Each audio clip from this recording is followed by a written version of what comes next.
श्री कृष्णाय नमः।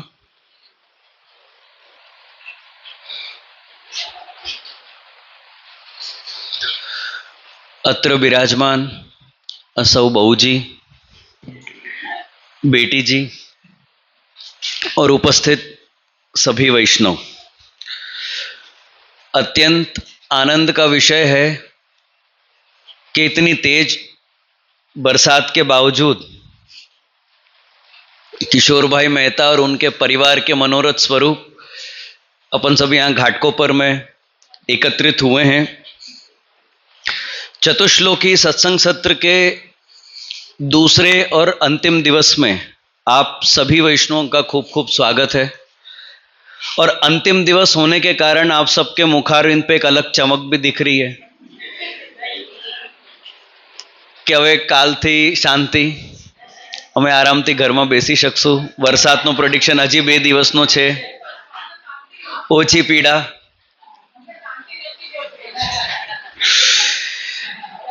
કારણ કે આ ટાઈમ એવો છે ને બરાબર 4 વાગ્યા પછીનો કે બરાબર બપોરની ઊંઘે નહીં થાય। જમીને તરત તમારે અહીંયા આવવું પડે, પછી બધા અહીંયા શું,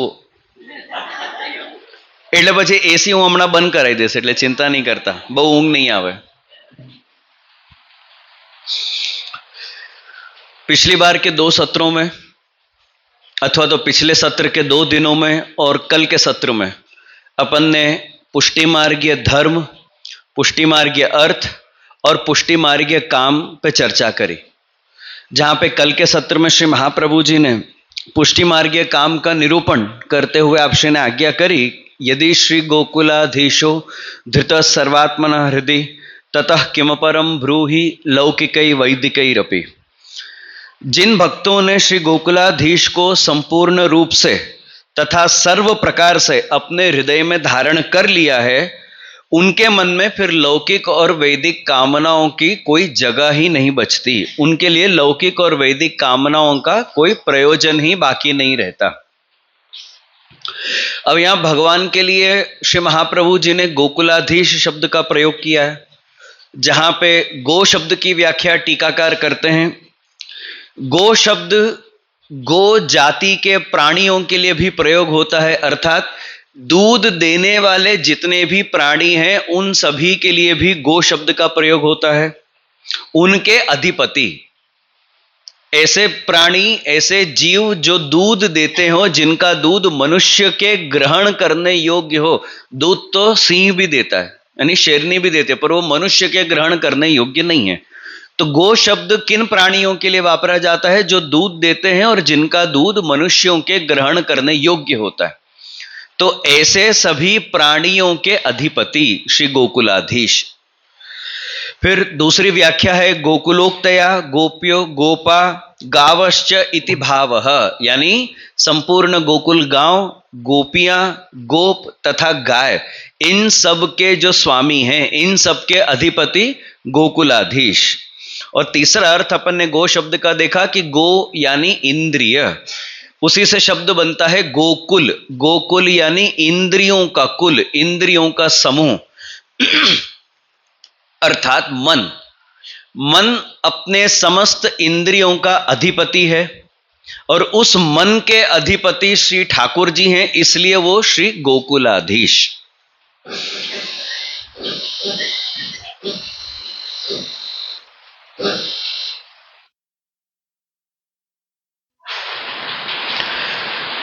यहां श्री महाप्रभु जी पद में प्रयोग करते हैं श्री गोकुलाधीश। श्री पद की व्याख्या टीकाकार करते हैं श्री पदस्य तद अंतरंग भक्त सहित। एक तो ये अर्थ, तथा अथवा श्री युक्तम यद गोकुलम तस्य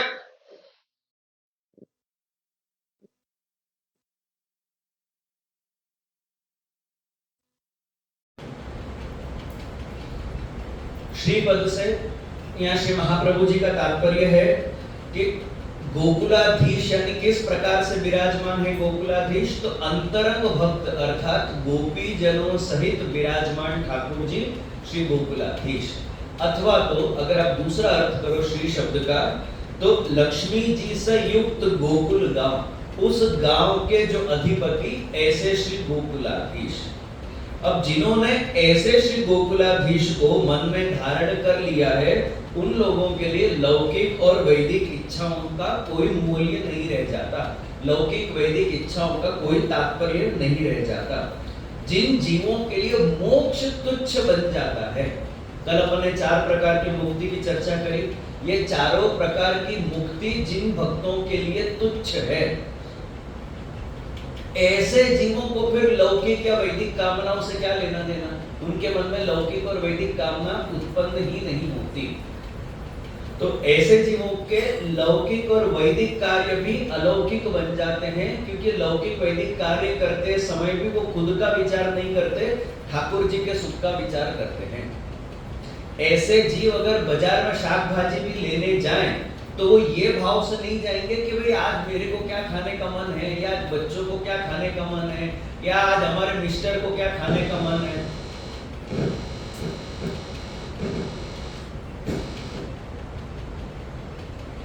ये भाव से वो शाक भाजी लेने नहीं जाते, पर उनके मन में तो यही भाव रहेगा कि भाई ठाकुर जी आज क्या आरोपना चाहते हैं, ठाकुर जी मुझको किस प्रकार की प्रेरणा करते हैं। आप लोग नोट करना, आप लोग बहुत बार अगर नक्की करके जाओ कि भाई ये शाक भाजी आज हम लेके आएंगे, लेकिन जब अपन बाजार जाते हैं उसके अलावा भी बहुत सारी शाक भाजी या अन्य सामग्री अपन लेकर आते हैं जो अपने प्लान नहीं करी होती। तो ऐसे समय पे यही भावना रखो कि भाई स्वयं ठाकुर जी आपको प्रेरित कर रहे हैं कि तू आ नहीं, तुम्हारा માટે आ ले, मारे आ खावानी इच्छा नहीं, मारे आ खावानी इच्छा है, तो आना की सामग्री कर, तो आ बनाओ। तो ऐसे भक्तों के लौकिक वैदिक कार्य भी अलौकिक बन जाते हैं, क्योंकि उन लौकिक वैदिक कार्यों में भी वो खुद का स्वार्थ या खुद की इच्छा अनुसार नहीं करते, भगवत इच्छा जानकर वो कार्य में प्रवृत्त होते हैं। जब अपन इस प्रकार से भगवान को अपने हृदय में धारण कर लेते हैं, तब अपनी सर्व इंद्रियां भी भगवत परायण हो जाती हैं। और इस प्रकार से इंद्रियों का भगवत परायण होना, ठाकुर जी का अपने अंतःकरण में विराजमान होना, यही अपने जीवन का और अपने इंद्रियों की सफलता है।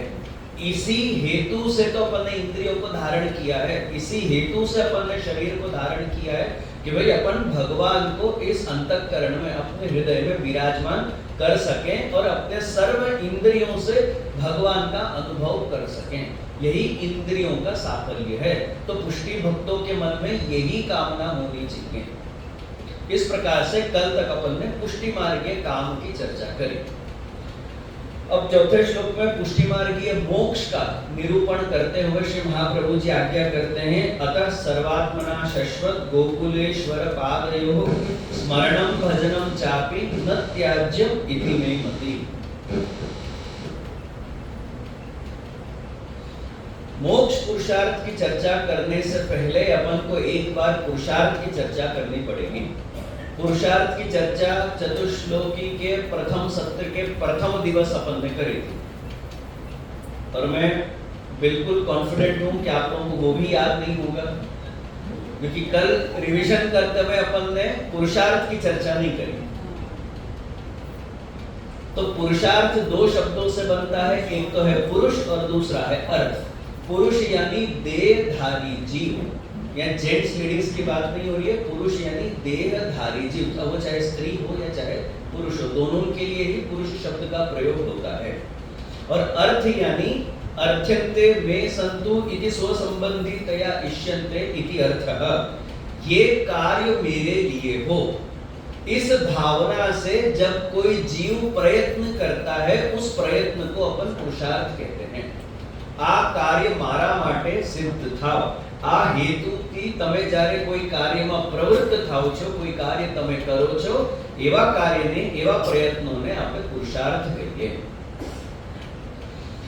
इसी पुरुषार्थ को श्री महाप्रभु जी सुबोधनी जी में आप समझाते हैं कि दुखा भावम सुखम चैव पुरुषार्थम द्वयम मतः। શ્રી મહાપ્રભુજી કહે છે કે ભલે તમે કહો કે પુરુષાર્થ 4 છે, પણ મારા મતિ અનુસાર પુરુષાર્થ 2 જ છે. દુઃખનો અભાવ અને સુખની પ્રાપ્તિ. દુઃખનો અભાવ એટલે મોક્ષ અને સુખની પ્રાપ્તિ એટલે ધર્મ. તમે કહો કે ધર્મ, અર્થ, કામ અને મોક્ષ, આને કલેક્ટિવલી જો આપણે પુરુષાર્થ કહીએ તો મહાપ્રભુજી કહે છે કે ધર્મ અને અર્થ એ સુખની પ્રાપ્તિ માટેના પ્રયત્ન છે અને કામ અને મોક્ષ આ દુઃખ નિવૃત્તિના પ્રયત્નો છે.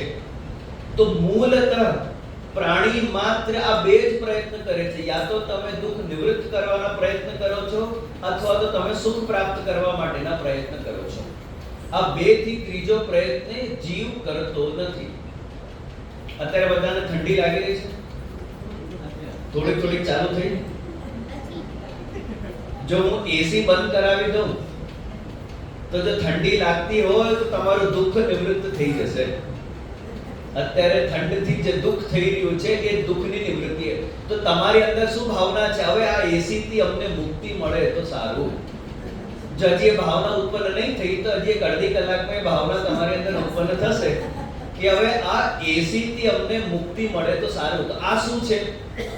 આ દુઃખની નિવૃત્તિ છે, સુખ પ્રાપ્તિ નથી. સુખની પ્રાપ્તિ ક્યારે થશે? જ્યારે એસી, પંખો બધું બંધ થઈ જાય ને ત્યારે આપણને સુખની પ્રાપ્તિ થશે.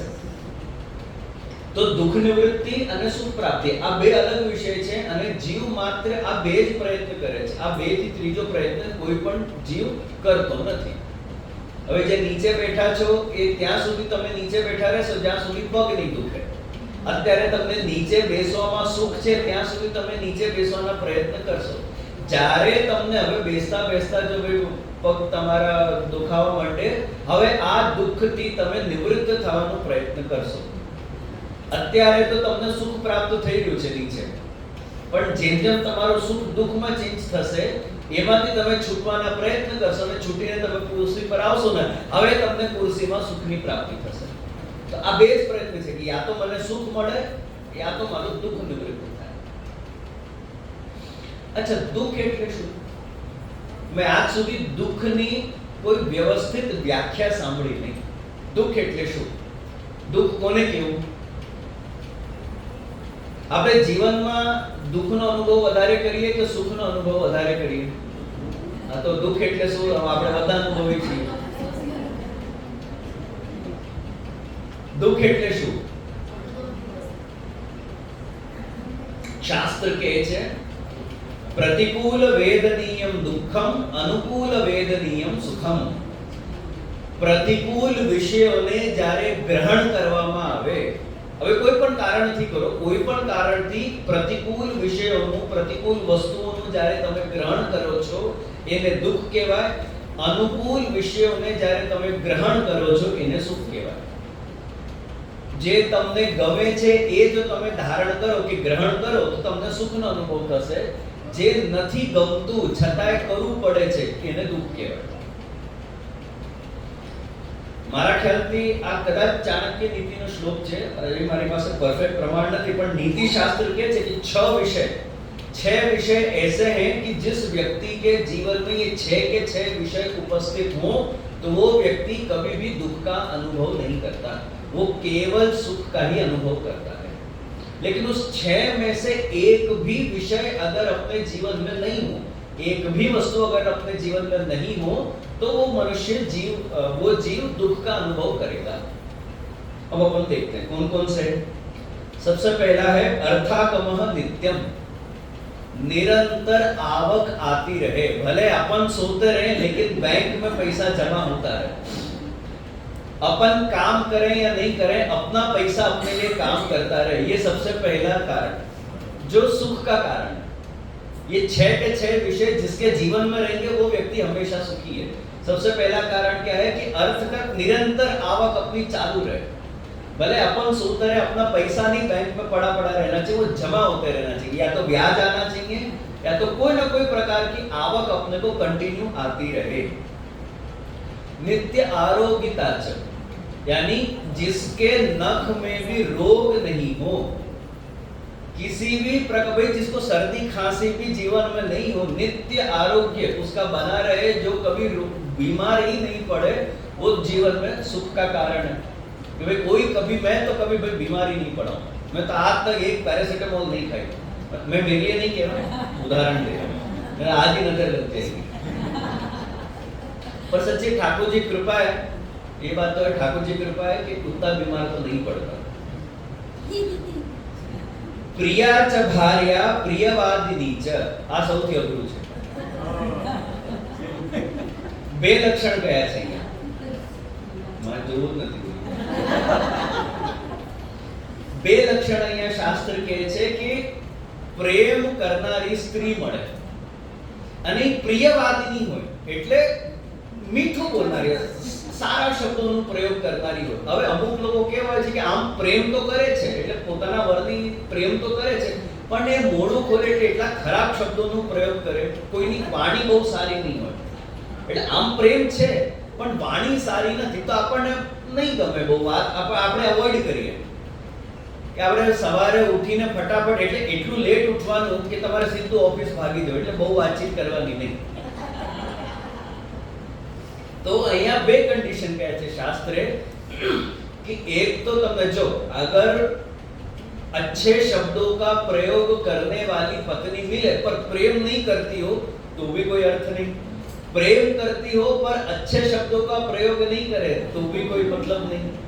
तो एक व्यक्ति कब सुखी कहलाएगा कि जब उसको ऐसी स्त्री मिले जो उससे प्रेम भी करती हो और उससे अच्छे मीठे शब्दों का प्रयोग करे, मीठी बातें करे, अच्छे शब्दों का प्रयोग करे।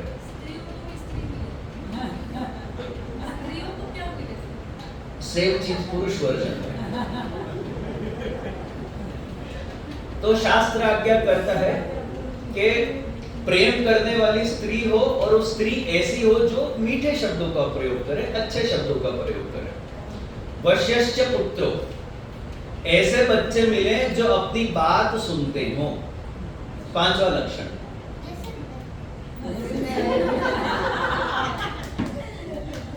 और छठा लक्षण है अर्थकारी विद्या, कि आपके पास जो विद्या है, आपके पास जो नॉलेज है, आपके पास जो ज्ञान है, वो ज्ञान ऐसा होना चाहिए कि जो आपके लिए आवक का स्रोत बने, वो ज्ञान का भी आपके जीवन में उपयोग आए, इस प्रकार का अपना ज्ञान होना। ज्ञान अपने को बहुत चीज का है पर अगर अपने को काम नहीं आता हो तो ऐसा ज्ञान किसी काम का नहीं। काम आने का अर्थ यहाँ पे ऐसा नहीं कि खाली वो ज्ञान आपको कमा के दे, लेकिन हर प्रकार से आपके काम आना चाहिए, कोई ना कोई प्रकार से, या तो कैश में या तो काइंड में, किसी न किसी प्रकार से आपका जो नॉलेज है, आपका जो ज्ञान है या आपकी जो स्किल्स हैं, आपके जो और क्या कहते हैं अपन, जो भी आपके अंदर गुण है, जिस भी प्रकार की विद्या अपने अंदर है वो अपने किसी न किसी रूप में अपने को जीवन में काम आनी चाहिए। अर्थकारी च विद्या षड जीवे लोके सुखानि राजन, ये 6 लक्षण जिसके जीवन में है वो व्यक्ति हमेशा सुखी ही रहता है। अब आप लोग देख लो कि इसमें से एक भी विषय अगर अपने जीवन में नहीं हो वो अपने जीवन में दुख का कारण है। या तो पैसा का निरंतर रोटेशन नहीं है वो दुख का कारण है, या तो फिर बीमारी दुख का कारण है, या तो फिर भाई ऐसी पत्नी नहीं मिली वो दुख का कारण है, या तो फिर अपने बच्चे ऐसा नहीं है वो दुख का कारण है, या फिर अपनी विद्या ऐसी नहीं है वो दुख का कारण है कि भाई मेरे पास नॉलेज बहुत है, स्किल्स बहुत है, मेरे पास सारे गुण बहुत है पर किसी काम के नहीं। तो ये इनमें से कोई ना कोई एक विषय उस व्यक्ति के जीवन में दुख का कारण बनते हैं।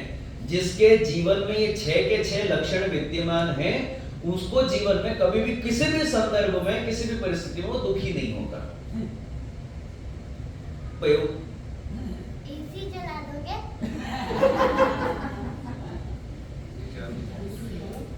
तो शास्त्र आज्ञा करता है कि इन बंधनों से छूटना मोक्ष है। जो ये 6 कारण हैं जिस वजह से आप अपने जीवन में सुख या दुख का अनुभव करते हो, इन बंधनों से छूटना मोक्ष है। इसलिए मोक्ष को दूसरे शब्दों में अपन मुक्ति भी कहते हैं। मुक्ति यानी मुक्ति शब्द मुच धातु के ऊपर से बनता है। मुच धातु को किम प्रत्यय जब लगता है तब मुक्ति शब्द बनता है, जिसका अर्थ है बंधनों से छूटना, त्यागना अथवा तो स्वतंत्र होना। मेरे बचपन में कैंपेन चलता था टीवी में कि भाई भारत को पोलियो मुक्त करो, भारत को पोलियो मुक्त करो। आज की तारीख में भारत पोलियो मुक्त है। तो पोलियो के बंधन से छूटना मुक्ति है, संसार के चक्र से छूटना मुक्ति है। संसार अगर आपको बंधन लगे तो उस बंधन से छूटना ही मुक्ति है। तो मुक्ति के लिए मुख्य दो विषय हैं, क्योंकि मुक्ति का विषय व्यक्ति टू व्यक्ति चेंज होगा। जो आपके लिए बंधन है सामने वाले के लिए भी वही बंधन हो जरूरी नहीं है। मुक्ति के लिए दो विषय अत्यंत आवश्यक हैं। एक तो आपको बंधन का अनुभव होना और दूसरा उस बंधन से मुक्त होना अथवा तो मुक्त होने के प्रयत्न करना। ये दो विषय जब तक आपको नहीं अनुभव होंगे तब तक आप मोक्ष पुरुषार्थ की तरफ नहीं आगे बढ़ोगे। या तो आपको बंधन का अनुभव होना चाहिए कि भाई इस वजह से मैं आगे नहीं बढ़ पा रहा हूं, ये मेरे लिए बंधन है, अब उस बंधन से मैं कैसे छूटूं। ये दो विषय जब तक अपने अंदर नहीं रहेंगे अपन मोक्ष पुरुषार्थ की तरफ आगे नहीं बढ़ेंगे। और बंधन उसी को कहते हैं जो आपके जीवन में दुख का कारण बने। बंधन એટલે શું? अपने जीवन में जो दुख उत्पन्न करे वो बंधन। जो विषय आपके जीवन में दुख उत्पन्न करे जरूरी नहीं कि वही विषय दूसरों के जीवन में भी उसको वो बंधन का अनुभव हो, जरूरी नहीं है। तो बंधन यानी क्या? जो आपके जीवन में दुख उत्पन्न करे वो बंधन। पर जब आप उस बंधन से छूटने का प्रयत्न करो तो वो मोक्ष, और जो मोक्ष के लिए जो आपका प्रयत्न है वो है मोक्ष पुरुषार्थ। यद्यपि रक्षाबंधन भी एक बंधन है, रक्षाबंधन भी एक बंधन है, पर क्या ये दुख उत्पन्न करने वाला बंधन है कि सुख प्राप्त कराने वाला बंधन है? कौन सा ऐसा पुरुष होगा भारतीय संस्कृति के अंतर्गत जो रक्षाबंधन से मुक्त होने के प्रयत्न करेगा? यद्यपि वो बंधन ही है, रक्षाबंधन भी एक बंधन है, पर वो दुख उत्पन्न करने वाला बंधन नहीं, इसलिए उससे छूटने का कोई प्रयत्न भी नहीं करता। आप थक हार के ऑफिस से घर आओ और आपका बच्चा दौड़ के आके आपको अगर जो गले लग जाए तो बच्चे का गले लगना भी बंधन है। पर कौन सा ऐसा व्यक्ति है जो उस बंधन से छूटना चाहेगा? तो बंधन उसी को कहते हैं जो आपके जीवन में दुख उत्पन्न करे। जो दुख उत्पन्न नहीं करे वो बंधन नहीं है। संसार से कौन छूटने का प्रयत्न करेगा? हे भगवान उठा ले रे बाबा उठा ले, ये भावना किसके अंदर रहेगी? जिसको संसार बंधन लगता हो। जिसको संसार बंधन नहीं लगता वो ये संसार से छूटने की कोई कामना भी अपने मन में नहीं रखेगा। उसको तो संसार में रह के ठाकुर जी की सेवा करने में जो आनंद है, क्योंकि वो जानता है यहाँ रह के जो मैं ठाकुर जी की सेवा कर पाऊंगा वो सेवा तो मुझे नित्य लीला में भी प्राप्त नहीं होगी। लेकिन जिसकी ये दृष्टिकोण नहीं है संसार को लेके, उसको संसार बंधन ही लगेगा और वो इस संसार से छूटने के ही प्रयत्न करेगा कि कब ठाकुर जी મને બોલાવે ને ક્યારે અમે ઉપર જઈએ ને ક્યારે તમે લીલામાં પહોંચીએ। અરે શું જલ્દી છે તમને લીલામાં પહોંચવા? શું કામ તમે આટલી તરાવેલી કરો છો લીલામાં પહોંચવા માટે? અહીં જે તમને સેવા મળે છે એ સેવા તમને ત્યાં નહીં મળે। તો અહીંયા જેટલું થાય છે, જેટલું પ્રભુ આપણાથી કરાવે છે ત્યાં સુધી કરો ને પ્રેમથી કરો। જ્યારે પ્રભુને બોલાવશે ત્યારે તમને વિનંતી કરવાનો પણ પ્રભુ ટાઈમ નહીં આપે। એટલે જ્યાં સુધી પ્રાણ છૂટતા નથી ત્યાં સુધી અહીંયા આનંદથી ભગવત નામ લેવો, ભગવત ગુણગાન કરવો, ભગવત સેવા કરવી। બહુ આગળનો વિચારવું નહીં। પ્રભુને ખબર છે કોને ક્યારે મારે બોલાવવું છે। જો તમને પ્રવચન બંધન લાગે તો તમે પ્રવચનથી છૂટવાના પ્રયત્ન કરશો અને એ તમારા પ્રયત્નને મોક્ષ પુરુષાર્થ કહેવાશે। અને જો બંધન નહીં લાગે તો પ્રવચનમાં આવવાના તમે પ્રયત્ન કરશો કે હું શું કરું, કેવી રીતે મારું શેડ્યુલ મેનેજ કરું કે હું પ્રવચનમાં આવી શકું।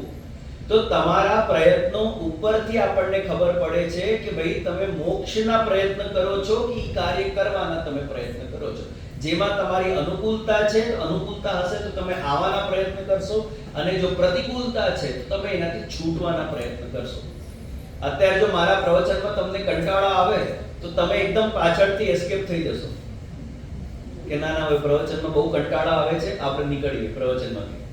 તો જ્યાં આનંદનો અનુભવ નથી ત્યાં આપણે મુક્ત થવાનો કે ત્યાંથી આપણે છૂટવાનો આપણે પ્રયત્ન કરશું. અને એ જ તમારો પ્રયત્ન છે, એને જ મોક્ષ પુરુષાર્થ કહેવાય.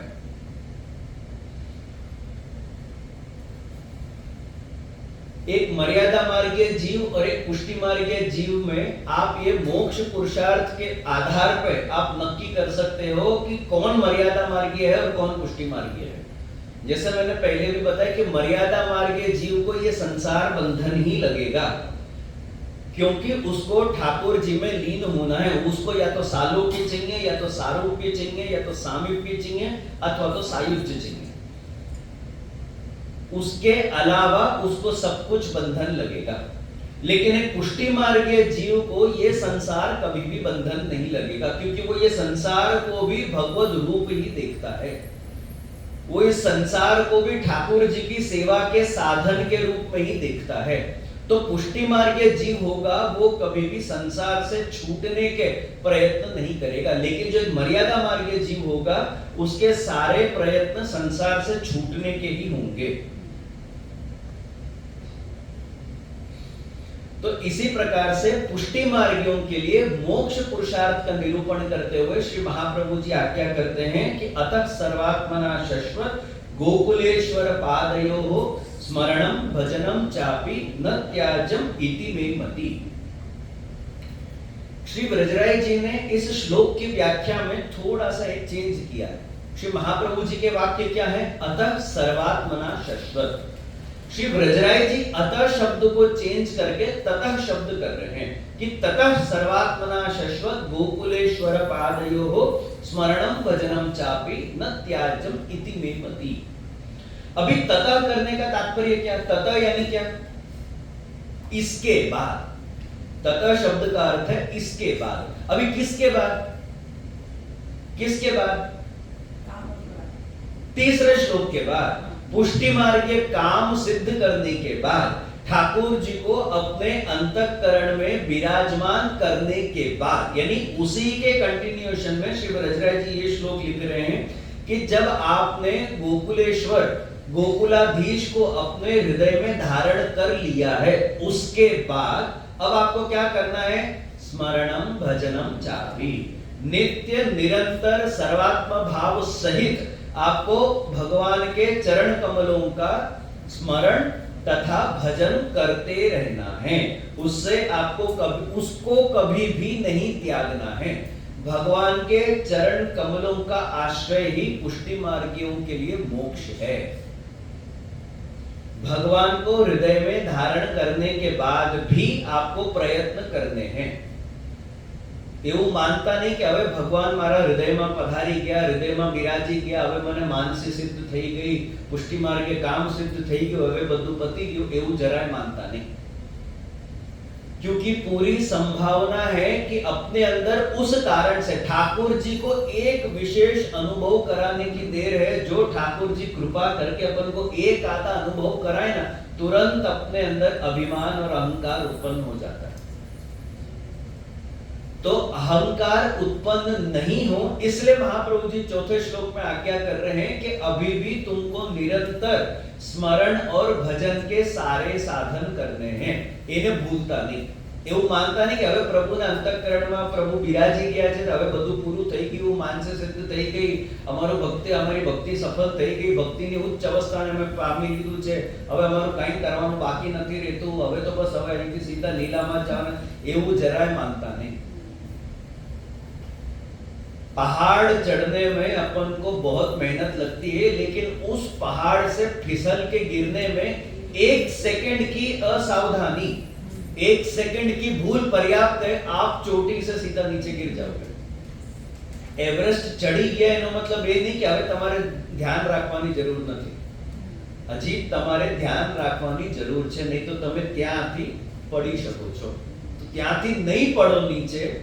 એટલે મહાપ્રભુજી ચોથા શ્લોકમાં આજ્ઞા કરી રહ્યા કે સ્મરણમ ભજનમ ચાપી. ચા પીતા પીતા સ્મરણને ભજન કરો.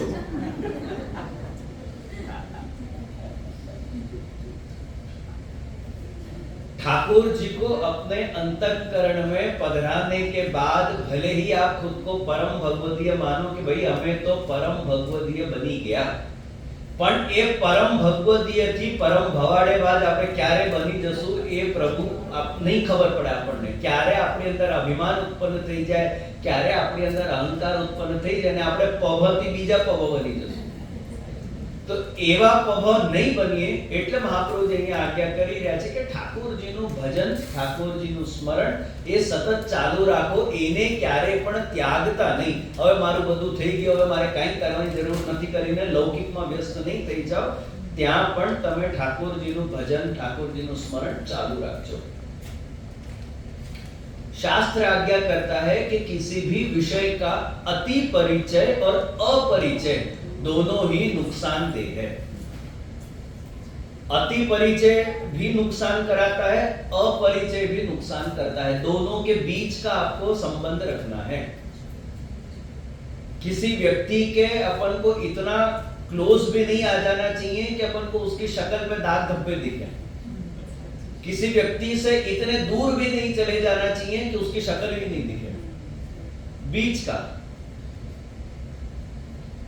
अपने कुटुंब में अपने को कैसे संबंध रखने चाहिए? अपन अपने कुटुंब में, अपने पूरे खानदान में अपन संबंधों को कैसे बैलेंस करके चलते हैं? बहुत ज्यादा अपन घुस-घुस करें अथवा तो कोई बहुत ज्यादा अपने घर में घुस-घुस करे तो अपने को पाएगा. मैं इसलिए एक उदाहरण हमेशा देता हूं, खास करके अन्याश्रय के विषय में. जितने भी दूसरे देवी देवता हैं वो सब मेहमान की तरह हैं. जब अपने घर में प्रसंग आता है तो जैसे अपन मेहमानों को प्रसंग में आमंत्रण देते हैं, खूब उनको आदर मान सम्मान के साथ अपन को आमंत्रण देते हैं, और जैसे ही प्रसंग पूरा हुआ अपन उनको भी भेज देते हैं. देवी देवताओं के साथ भी अपना संबंध ऐसा ही होना चाहिए कि जब अपने घर में प्रसंग आए तब आप गणेश जी को आप न्योता दो, कुल देवता को न्योता दो, पूरे आदर मान सम्मान के साथ न्योता दो, कोई मना नहीं है. और जैसे ही प्रसंग पूरा हो आप उनका विसर्जन कर दो कि प्रभु હવે आप पधारो. क्योंकि अगर मेहमान जो कंटिन्यू घर पे बैठ गए, आज की तारीख में जो बकासा आता था पण एक भी जना घबराई गया. जो मेहमान कंटिन्यू अपने घर में बैठ जाए 24 घंटा 365 दिन, वो चाहे वो फई होय के फूफा होय के नाम मारे વધારે નથી લેવું, તમારે સમજી લેવું. આમાં वल्लभ कुल माटे पण आज सिद्धांत लागू पड़े. किसी भी वल्लभ कुल के इतने भी अपन को पास में नहीं जाना चाहिए कि अपन को उनकी खामियां दिखें, और किसी भी वल्लभ कुल से इतने दूर भी नहीं हो जाना चाहिए कि अपने को पोषण भी नहीं मिले. ज्यादा पास में जाना, हमें फलाना बहु खास, ये शब्द में ही अहंकार झलकता है.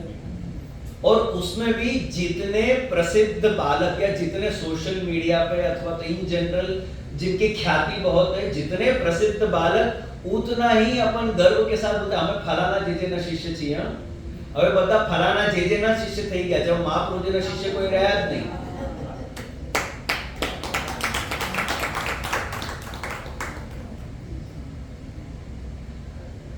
જેટલા પણ મારા બ્રહ્મ સંબંધી છે એને કોઈ કાળમાં ગર્વ નહીં થાય કે અમે વિશાલ બાવાના શિષ્ય છીએ. હું એટલો ફેમસ જ નથી કે કોઈને ગર્વ થાય. કોઈ કહે તો સામે વાળો 4 વાર કન્ફર્મ કરે કયા વિશાલ બાવા, કયા બાજુના. અને કેટલા તો ખબર જ નથી કે દક્ષિણમાં પણ એક છે, श्रीलंका की बाजू में.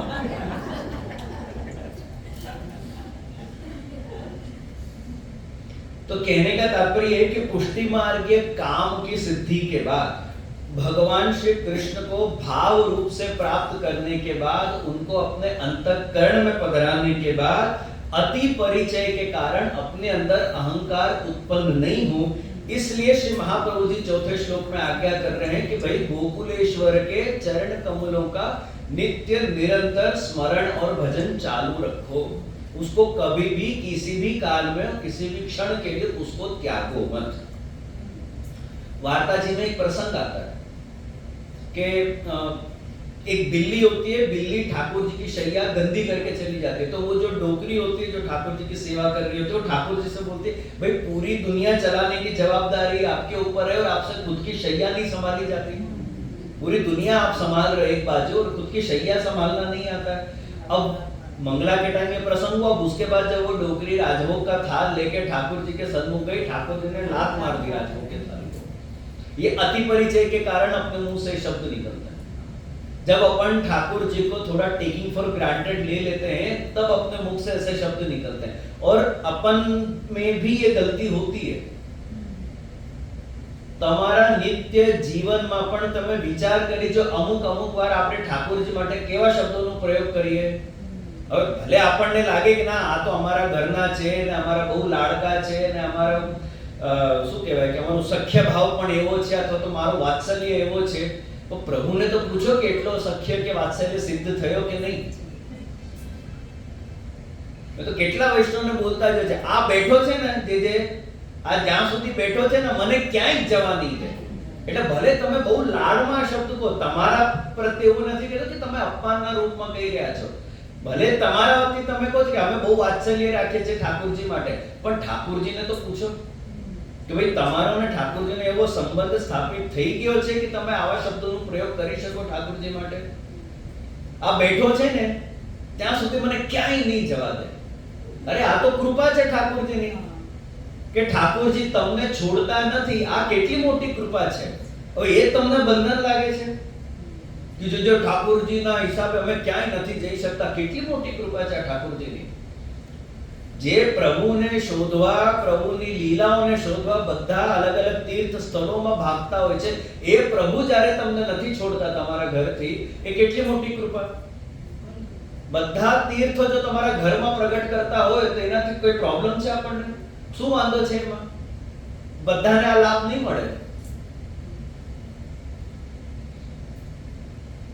આ મારો લાલો છે ને, મારો લાલો એવો જ છે। અરે લાલો એટલે શું? લાલો તમારો દોસ્ત છે, સખા છે, તમારો સખ્ય ભાવ સિદ્ધ થઈ ગયો તમારો। જન્મ જન્માંતરના પ્રભુ સાથી છે તમારા। યાદ છે આપણે કે આપણે આવા સાધારણ શબ્દોનો પ્રયોગ કરીએ ઠાકોરજી માટે। જો ઠાકોરજી પ્રત્યક્ષ પધારીને તમને આવી અનુભૂતિ કરાવે કે આવી આજ્ઞા આપે તો ચોક્કસ વાપરો, કોઈ ના નથી। પણ જ્યાં સુધી ઠાકોરજી આપણને આવી આજ્ઞા નહીં કરે ત્યાં સુધી ઠાકોરજી માટે આવા સાધારણ શબ્દોનો પ્રયોગ નહીં કરવું। ભલે પછી 50 વર્ષથી પ્રભુ બિરાજે કે 100 વર્ષથી બિરાજે કે પીઢી દર પીઢી આપણા ઘરે બિરાજતા હોય, આપણને અધિકાર નથી કે આપણે એવા સાધારણ શબ્દોનો પ્રયોગ કરીએ ઠાકોરજી માટે। ठाकुर जी के लिए ऐसे शब्दों का प्रयोग करना भी एक प्रकार का अहम दर्शाता है, एक प्रकार का अभिमान दर्शाता है। आज के समय में अपन जो अलग अलग भाव से ठाकुर जी की सेवा करते हैं, वो इसलिए नहीं कि अपन उस भाव के अधिकारी हैं, वो इसलिए कि ठाकुर जी को अलग अलग भाव से सेवा स्वीकारने में आनंद आता है। अपन अधिकारी नहीं है। ठाकुर जी कभी सख्य भाव से सेवा स्वीकारते हैं, कभी वात्सल्य भाव से अपनी सेवा स्वीकारते हैं, कभी माधुर्य भाव से सेवा स्वीकारते हैं। ये सब भाव ठाकुर जी को आनंद प्रदान करते हैं, इसलिए अपन अभी तक उसके अधिकारी नहीं हुए। आज श्री महाप्रभु जी की कृपा से हम वल्लभ कुल बालकों को यशोदा जी बनने का अवसर प्राप्त होता है। क्यों? ताकि ठाकुर जी को सुख हो। इसलिए नहीं कि हम अधिकारी हैं, हमारे अंदर यशोदा जी बनने की कोई लायकात नहीं है, कोई ऐसा हमारा स्वतंत्र सामर्थ्य नहीं है कि हम यशोदा जी बन सकें, हम गोपीजन बन सकें, ऐसा कोई स्वतंत्र सामर्थ्य नहीं है। लेकिन श्री महाप्रभु जी की अपने पे कृपा है कि महाप्रभु जी की आज्ञा से आज हमको यशोदा जी बनने का अवसर प्राप्त होता है। हमारा अधिकार नहीं है, पर हमारे यशोदा जी बनने से जो ठाकुर जी को सुख मिलता हो तो हमको कोई आपत्ति नहीं है।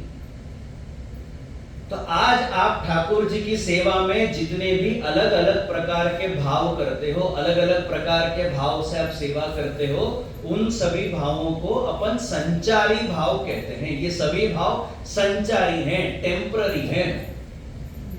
इन सभी संचारी भाव के मूल में एक भाव है जो स्थायी भाव है, और वो है दास्य भाव। आप स्वामी सदा हूं दास रे। आप चाहे माधुर्य भाव से ठाकुर जी की सेवा करो, आप सख्य भाव से ठाकुर जी की सेवा करो, आप वात्सल्य भाव से ठाकुर जी की सेवा करो, आप दास भाव से ठाकुर जी की सेवा करो, लेकिन सभी भावों में जो बेस अपना भाव है, जो मूल भाव है, वो दासत्व का है। इसलिए आप एक मर्यादा देखो अपनी सेवा में। आप भले होलाष्टक के बाद ठाकुर जी को भर भर के गालियां दो, लेकिन उस गाली देने से पहले क्या नियम है?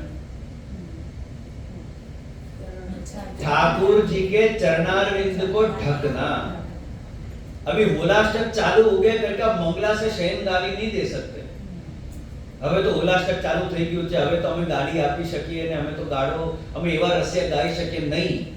कोई मंगलाती शयन में तमने मौको नहीं મળતો। खाली आप राजभोग के समय, वो भी जब ठाकुर जी के चरणारविंद ढके हो, तब आपको ये गाली गाने का अवसर प्राप्त होता है, तभी आपको रसिया गा सकते हो। बाकी के टाइम नहीं, बाकी के टाइम तो आपको धमार के ही पद लेने पड़ेंगे, क्योंकि भले भगवान ने आपको सख्य भाव का अवसर दिया है, पर ठाकुर जी ने आपको कोई परमानेंट सखा नहीं बना दिए कि आप सुबह से रात तक उनको गालियां ही दो। ठाकुर जी को सुख हो, इसलिए ये भाव अपन उस समय पे ठाकुर जी में करते हैं। बाकी कोई परमानेंट अपन ठाकुर जी के सखा नहीं बन गए हैं कि अपन जब चाहे तब अपन ठाकुर जी को गाली दें। आगे की पंक्ति में श्री महाप्रभु जी लिखते हैं, शश्वत गोकुलेश्वर पादयोः स्मरणम भजनम। यानी स्मरण और भजन, स्मरण कीर्तन कब कब करना चाहिए? तो महाप्रभु जी आज्ञा करते हैं कि शश्वत, निरंतर, क्योंकि अहंकार भी निरंतर उत्पन्न होता रहता है। छोटे से छोटा कारण भी कुछ हो जाए अपने जीवन में, तुरंत अपने अंदर अहंकार उत्पन्न होता है। तो निरंतर उत्पन्न होते उस अहंकार को दूर करने के लिए निरंतर भगवत चरणारविंद का आश्रय करना जरूरी है। एक बार भगवत नाम ले लेने से अपन बच गए, ऐसा नहीं है। निरंतर आप भगवत नाम लेते रहो, निरंतर स्मरण और निरंतर भजन अपना चालू रहना चाहिए। अब श्लोक में क्या लिखा है महाप्रभु जी ने? यदि अतः सर्वात्मना शश्वत गोकुलेश्वर पादयोः, पादयोः यानी चरणारविंद। अब यह महाप्रभु जी ने चरणारविंद के लिए बहुवचन का प्रयोग किया। पादः ऐसा नहीं लिखा, पादयोः बहुवचन का प्रयोग किया। હવે શંકા એ છે કે હવે તમે વલ્લભકુલના બધા ચરણ સ્પર્શ કરો છો કે નથી કરતા? નામ શું છે? ચરણ સ્પર્શ, એટલે ચરણને સ્પર્શ કરવું। હવે તમે એક જ ચરણને સ્પર્શ કરો છો કે બંને ચરણને? બંને ચરણ, એટલે ચરણ સ્પર્શ કહો તો એમાં ઓટોમેટિકલી બંને ચરણ આવી ગયા। એવું નથી કે ચરણ સ્પર્શ તો એક વચન છે તો આપણે એક જ ચરણને અડકશું, બીજા ચરણને નહીં અડકીએ, એવું નથી। તો પાદયોઃ અહીંયા મહાપ્રભુજીને बहुवचन प्रयोग કરવાની શું આવશ્યકતા હતી? મહાપ્રભુજી જો કેવલ ચરણ શબ્દનો પ્રયોગ કરતા કે કેવલ પાદ શબ્દનો પ્રયોગ કરતા તો પણ આપણે ઠાકોરજીના યુગળ ચરણારવિંદનો જ આશ્રય કરવાના હતા। હવે મહાપ્રભુજી અલગથી કેમ કહ્યું કે ના બંને ચરણના? પાદયોઃ बहुवचनનો પ્રયોગ કેમ કર્યો? એક વચનમાં પણ આ વસ્તુ સિદ્ધ થઈ જતી। સ્વામીજી સહી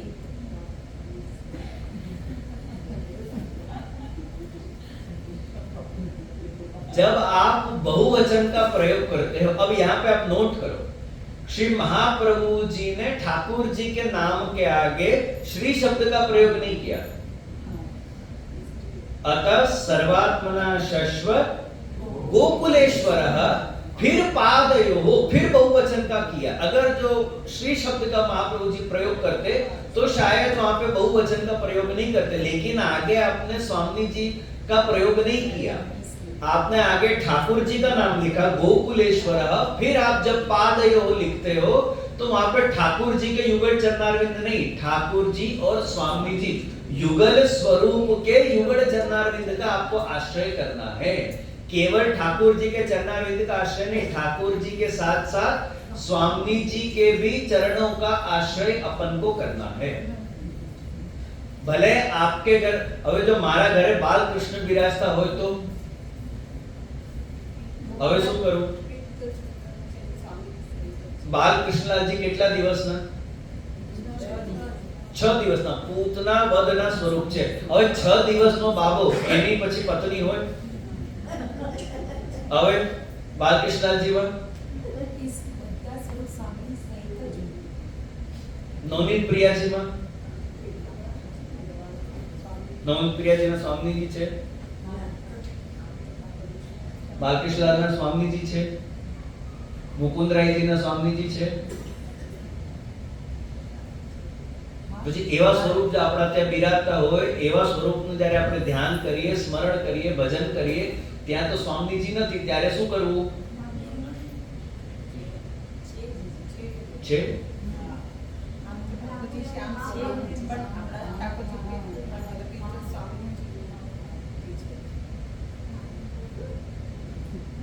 બાલકૃષ્ણજી હોય, નવનીત પ્રિયાજી, મુકુંદરાયજી, આ ઠાકોરજીના સ્વામીજી છે કે નહીં? છે. તો કેવી રીતે મને સાબિત કરીને બતાવો. જારી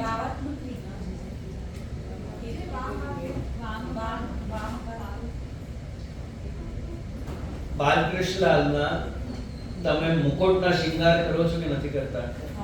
મુકુટનો શિંગાર ધારણ કરીને પ્રભુ ક્યાં પધારે છે? કોની સાથે રાસ કરવા પધારશે?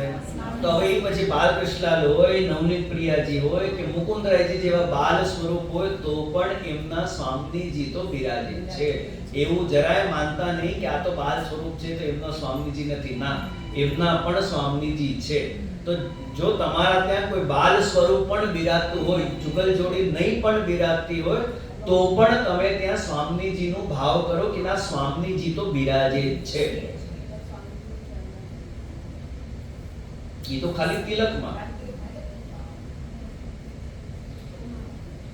तो अपने यहाँ अगर बाल स्वरूप भी विराजते हो तब भी यही भाव रखो कि जब भी आप स्मरण या भजन करो तो आप युगल स्वरूप का स्मरण और भजन करो. इसलिए महाप्रभु जी ने अपन को स्मरण और भजन के लिए सबसे उत्तम मंत्र दिया है, श्री कृष्ण शरणम मम. और श्री कृष्ण में ही जब आप जिनको याद करो तो किनको याद करो? તમારા ઘરમાં બિરાજતા ઠાકોરજીને તમારે યાદ કરવા. સારસ્વત કલ્પમાં કૃષ્ણ આઈને ગોર્ધન ઉપાડી ગયા કે ગૌચારણ કરી ગયા એવા કૃષ્ણ તમારે યાદ કરવાની જરૂર નથી. તમારા ઘરે બિરાજતા જે ઠાકોરજી છે એમને તમારે સ્વામીજી સહિત તમારે યાદ કરવું જોઈએ કે આ મારા ઠાકોરજીના હું આશ્રયમાં છું. श्री महाप्रभु जी लखे छे स्मरणम भजनम. स्मरणम भजनम चापी न त्याज्यम इति मे मति.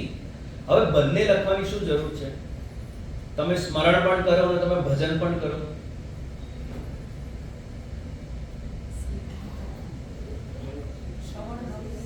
બે પ્રકારની ભક્તિ મહાપ્રભુ જે બતાવી, કોઈ તમે સ્મરણ પણ કરો અને પછી ભજન. ભજન એટલે ઠીક છે કીર્તન ઇત્યાદિ. તો તમે આ બે ટાઈપની ભક્તિ નિરંતર કરજો. આ બે ટાઈપની ભક્તિ કહેવાનો તાત્પર્ય ખાલી ભજન લખતે તો આપણે સ્મરણ નહીં કરતે પ્રભુનું. મહાપ્રભુજી જો કેવલ કહે કે ભાઈ પ્રભુનું ભજન કરજો એટલે ભજનમાં બધું જ આવી જાય છે. ભજ સેવાયા પ્રથમ શ્લોકમાં જ આપણે ભજનની વ્યાખ્યા જોઈ ગયા. તો અહીંયા સ્મરણ અને ભજન બંને લખવાની શું આવશ્યકતા હતી? એનું શું તાત્પર્ય?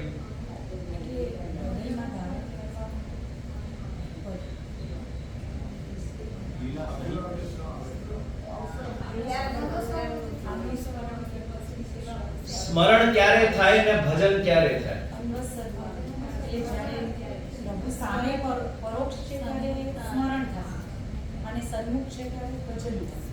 ઠાકોરજી જ્યારે સન્મુખ બિરાજતા હોય ત્યારે તમારે ભગવાનનું ભજન કરવું. જ્યારે પ્રભુ પોડી જાય ત્યારે હાશ કરીને તમે ટીવી નહીં ચાલુ કરો. હાશ હવે પ્રભુ પોડી ગયા, તરત તમારું ટીવી નહીં ચાલુ થઈ જવું જોઈએ. ત્યારે તમારે ઠાકોરજીનું સ્મરણ કરવું જોઈએ. ઠાકોરજીની લીલાઓનું સ્મરણ કરો, વાર્તાજીનું તમે સ્મરણ કરો, શ્રવણ કરો, સ્મરણ કરો. સ્મરણ વિયોગ કાલની સેવા છે અને ભજન એ સંયોગ કાલની સેવા છે. જ્યારે પ્રભુ સામે બિરાજે છે, હવે હું તમારા સામે છું, હવે તમે મને યાદ કરશો કે મારું ભજન કરશો? હું સામે જ છું, હવે તમે મને યાદ કરશો? યાદ કરવાનો શું તાત્પર્ય? હું સામે જ બેઠો છું, યાદ કરવાનો કોઈ સેન્સ જ નથી, કોઈ મીનિંગ જ નથી. તમે ક્યારે યાદ કરો? કે જ્યારે હું સામે નહીં, ત્યારે તમે પછી આ રેકોર્ડિંગ લઈ જાઓ, આ રેકોર્ડિંગ તમે સાંભળો. હવે તમે મારી રેકોર્ડિંગ સાંભળો તો અહીંયા બેસીને રેકોર્ડિંગ સાંભળવાનો કોઈ સેન્સ ખરો? કોઈ સેન્સ નથી, કારણ કે અત્યારે લાઈવ ચાલુ છે. હવે જ્યારે લાઈવ પ્રવચન નથી ચાલતા ત્યારે તમે મારી રેકોર્ડિંગ સાંભળો અને રેકોર્ડિંગ સાંભળીને તમે યાદ કરો કે હા જે આવું કહ્યું હતું અથવા તો શ્રી મહાપ્રભુજીની આવી આજ્ઞા હતી, તો એનો કોઈ મતલબ થાય. તો જ્યારે ઠાકોરજી સન્મુખ બિરાજતા હોય ત્યારે તમે ઠાકોરજીનું ભજન કરો, ને જ્યારે ઠાકોરજી સન્મુખ નથી બિરાજતા ત્યારે તમે ઠાકોરજીનું સ્મરણ કરો. ઠંડી લાગે છે?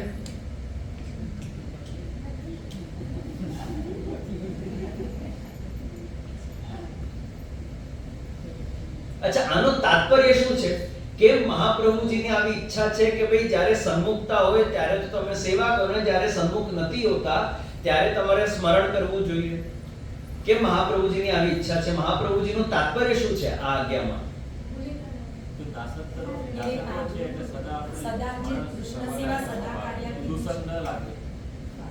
બીજું કોઈ કારણ?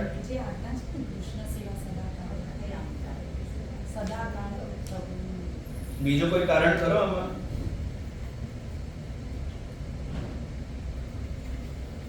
બીજું કોઈ કારણ નહીં?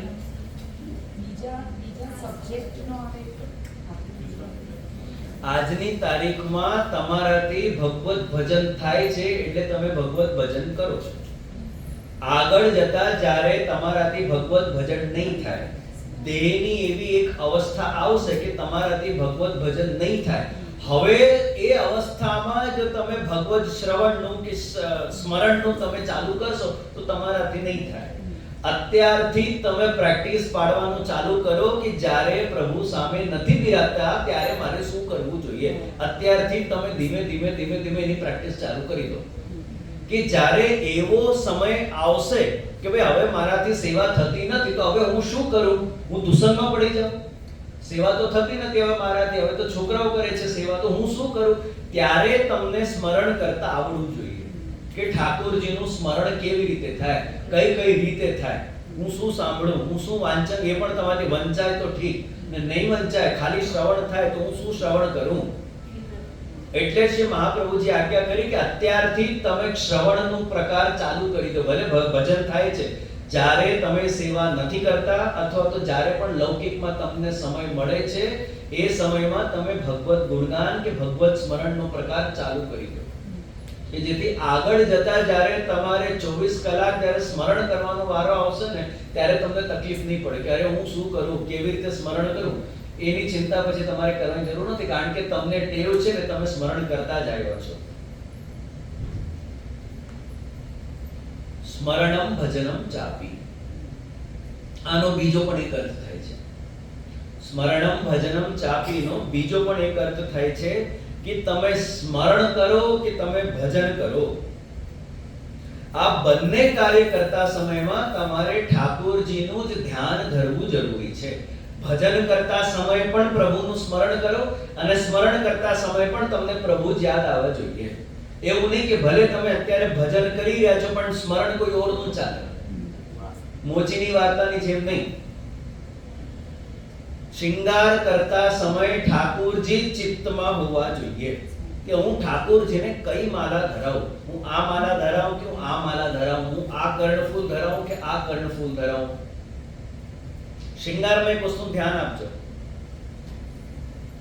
તમે જ્યારે ઠાકોરજીના શૃંગાર પર, આપણા ત્યાં શૃંગારની પદ્ધતિ છે, શૃંગારમાં, રસોઈમાં અને ફૂલની માલા ભરતામાં, આ ત્રણેય છે ને યોગમાં ધ્યાનનું ઇક્વલન્ટ છે.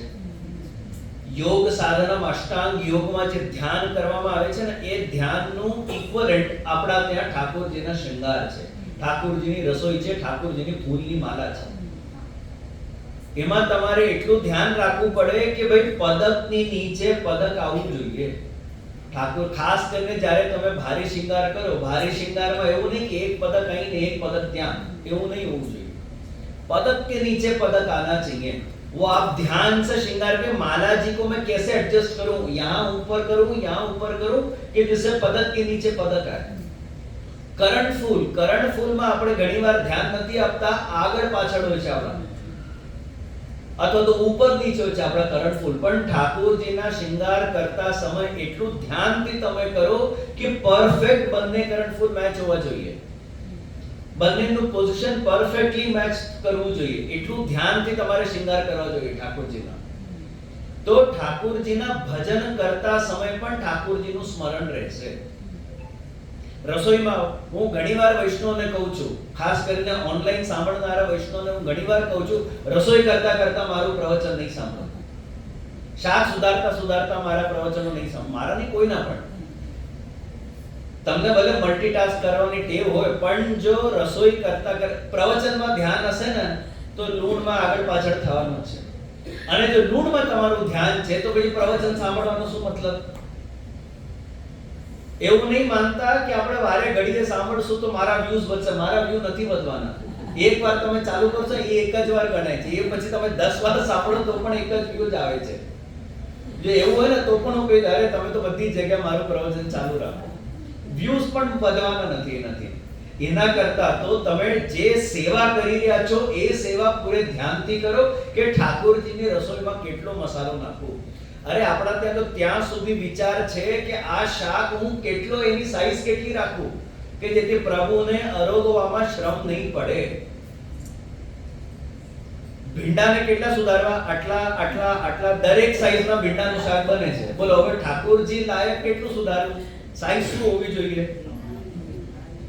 કેટલા નાના કેટલા મોટા હોવા જોઈએ, ઠાકોરજીના શાકમાં ઠાકોરજીની રસોઈમાં મસાલો કેવો હોવો જોઈએ, ઠાકોરજીની શાકમાં લૂણ કેટલું હોવું જોઈએ, ઠાકોરજીના શાકમાં રસોઈમાં મસાલો કેટલો હોવો જોઈએ, ખાંડ કેટલી હોવી જોઈએ. ઠાકોરજીની રસોઈ કરતા સમયે પણ ઠાકોરજીનું વિચાર રાખો કે આ સામગ્રી હું કઈ રીતે સિદ્ધ કરું કે જેથી પ્રભુને સુહાય. એક જ પેટર્નથી હું છેલ્લા 25 વર્ષથી શાક બનાવું છું, આજે થોડું ચેન્જ કરું કે નહીં, આ શાક હું બીજી રીતે બનાવું કે નહીં. હું તો ઘણીવાર બહુજીને કહું છું, કારણ કે મારા અમ્મા જે છે ને એ દક્ષિણના છે અને આ બહુજી રાજસ્થાનના છે. હવે એમનું ભીંડીનું શાક ને એમના ભીંડીના શાકમાં જમીન આસમાનનો ફરક છે. હું બંનેને કહું છું એકબીજાની કોપી નહીં કરો, સાઉથ ઇન્ડિયન સ્ટાઇલથી પણ આવા દો ને રાજસ્થાની પેટર્ન આવવાનો શું વાંધો છે આપણને? એક જ ભીંડી 10 જાતથી બનતી હોય, શું પ્રોબ્લેમ છે? ઠાકોરજીને અલગ અલગ રીતે. હવે શાક તો લિમિટેડ છે આપણા ત્યાં, અમુક શાક ખવાતા નથી, અમુક શાક આપણે નથી લઈ શકતા ઠાકોરજીમાં, અમુક ઉત્સવોમાં અમુક શાકનો નિષેધ છે, ચાતુર્માસમાં રીંગણનો નિષેધ છે. તો આપણી પાસે આમે વેરાયટી ઓછી છે. તો એ જ શાકભાજી, અરે કોઈ તમે ગુજરાતી સ્ટાઇલથી બનાવો, એ જ શાકને તમે સાઉથ ઇન્ડિયન સ્ટાઇલમાં બનાવો, એ જ શાકને પંજાબી સ્ટાઇલમાં બનાવો, એ જ શાકને તમે રાજસ્થાની સ્ટાઇલમાં બનાવો, શું વાંધો છે આપણને? બહુજી નવા પરણીને જ્યારે આવ્યા હતા ત્યારે એમને થોડું ઘણું, એટલે મારા અર્થે એમને ટ્રાય કર્યું કે હું થોડુંક સાઉથ ઇન્ડિયન ટ્રાય કરું.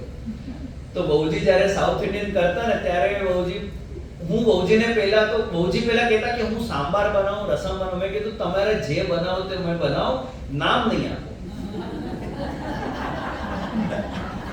જ્યારે બની જશે ને પછી આપણે આનું નામકરણ કરશું કે આ શું બન્યું, કે આને સાંભાર કેવો, દાળ કેવી, રસમ કેવું. એમાં પાછા ત્યાં અલગ અલગ જાતની દાળ છે, અલગ અલગ ટાઈપમાં તમે દાળ બનાવો ને એનું અલગ અલગ નામ છે. એ પણ તમે સાંભળશો તો તમને લાગશે કે આ શું નામ છે.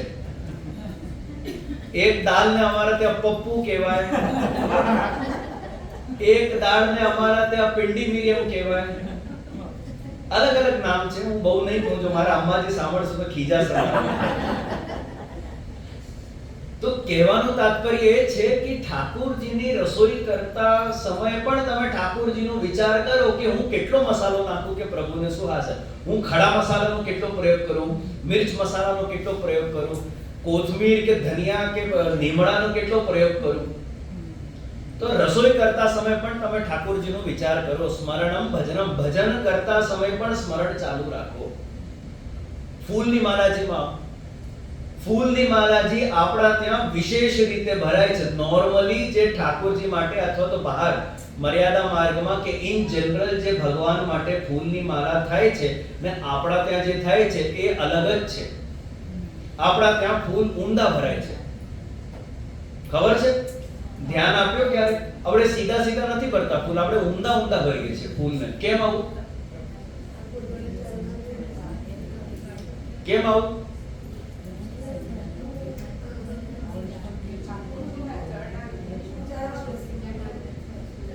ચરણારવિંદ શું?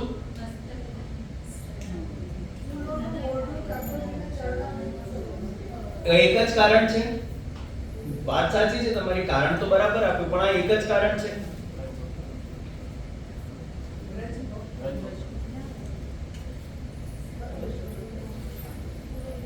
ફૂલની માળા જો આ સામે જ છે. હવે આ ઊંડા છે, બરાબર? હવે આ ઊંડા છે, ઠીક છે, ચાલો ઠાકોરજીના ચરણારવિંદ તરફ વ્રજ ભક્તોની દ્રષ્ટિ રહે, એ તો એનો ભાવ પક્ષ છે, બરાબર? હવે એમાં ઠાકોરજીનો શું સુખ છે? ચલો આ તો ભક્તોનું સુખ છે કે ભાઈ અમારી દ્રષ્ટિ ઠાકોરજીના ચરણારવિંદ તરફ રહે, એ તો ભક્તોની દૃષ્ટિ છે અને એ તો ભક્તોનું સુખ છે. એમાં હવે આ ઊંડા ભરવાથી ઠાકોરજીને શું સુખ થાય છે? ઠાકોરજીને એનાથી કઈ સુખ છે? વ્રજ ભક્તોની દૃષ્ટિ ઠાકોરજીના ચરણારવિંદ તરફ રહે, એમાં ભગવાનનો સુખ કે ભક્તોનું સુખ? બરાબર? પણ આ ઊંડા ભરવામાં પ્રભુનો શું સુખ છે?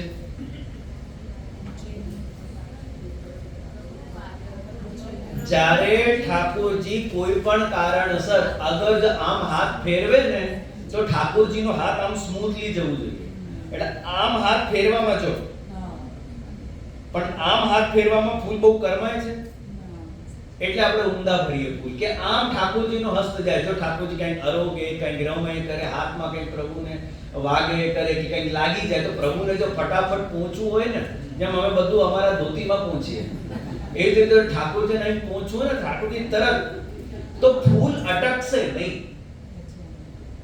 તો ફૂલની માલા ભરતા સમય પણ આપણા ત્યાં આટલું સૂક્ષ્મ વિચાર છે કે હું આને સીધું ભરું કે ઊંધું ભરું, હું ગુલાબને 2 ફોલ્ડ કરું કે 4 ફોલ્ડ કરું, આ જે પંખુડી છે આટલી મોટી છે તો આને 2 કરું કે 4 કરું, 2 કરવાથી વધારે સુંદર લાગશે કે 4 ફોલ્ડ કરવાથી વધારે સુંદર લાગશે?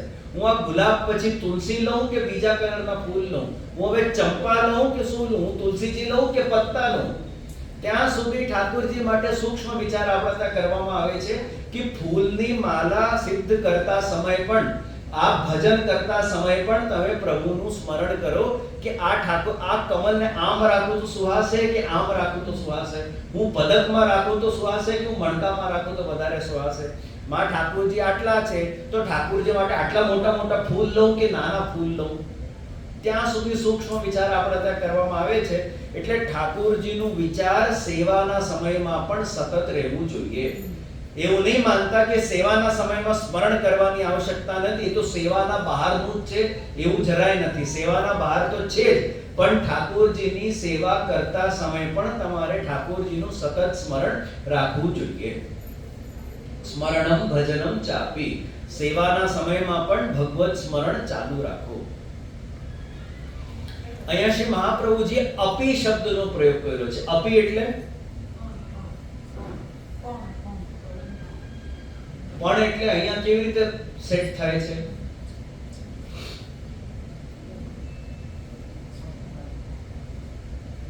સ્મરણમ ભજનમ ચ પ્લસ અપી એટલે ચાપી. એવું નહીં માનતા મહાપ્રભુજી ગુજરાતીઓને આજ્ઞા કરી રહ્યા છે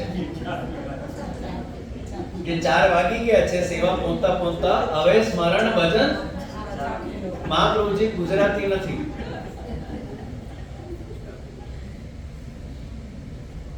अपी शब्द से महाप्रभु जी ये समझाना चाह रहे हैं कि ठाकुर जी आपका भजन करें या नहीं करें, आपको सतत ठाकुर जी का भजन करना ही चाहिए. ठाकुर जी આપણું ભજન કેવી રીતે કરે? ઠાકોરજી આપણું ભજન કરે કે આપણે ઠાકોરજીનું ભજન કરીએ? અહીંયા કે મહાપ્રભુજી આવી આજ્ઞા કરી કે પ્રભુ તમારું ભજન કરે કે નહીં કરે, પણ તમે સતત પ્રભુનું ભજન કરો. પ્રભુ કેવી રીતે આપણું ભજન કરે? પ્રભુ કરે છે આપણું ભજન? નથી કરતા? કરે છે કે નથી કરતા?